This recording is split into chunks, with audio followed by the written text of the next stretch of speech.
marked a landmark year for China.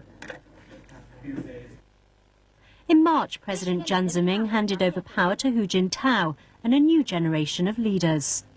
But he retained considerable influence by taking on the country's top military post. Wen Jiabao took over as premier from Zhu Rongji, who said one of the biggest challenges facing the country was poverty in rural areas. Hu Jintao's first real political crisis as president came during the SARS epidemic. Beijing was criticized by the international community for covering up the severity of the outbreak on the mainland. Hu took matters into his own hands and instructed local authorities to come clean on how badly SARS had hit their areas to prevent the disease from spreading further. The May 1st Labor Day holidays, when millions of people traditionally clogged the country's road and rail networks, were cancelled to contain the outbreak. Hu raised his public profile as a man of the people, visiting SARS-hit areas.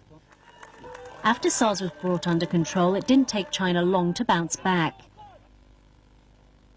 The biggest morale booster was the success in putting China's first man into space. Details of the historic mission were kept under wraps until the very last minute. But in mid-October, the Shenzhou 5 carrying Yang Liwei blasted off from the Jiquan launch site in the western Gobi Desert. Yang became an instant national hero, and all eyes were on him as he orbited the Earth 14 times before touching down safely on the grasslands of Inner Mongolia, just 5 kilometers away from his intended target. The successful mission energized China's space program, and officials announced plans to land an astronaut on the moon by 2020. That may have renewed U.S. interest in space exploration after the Columbia shuttle disaster.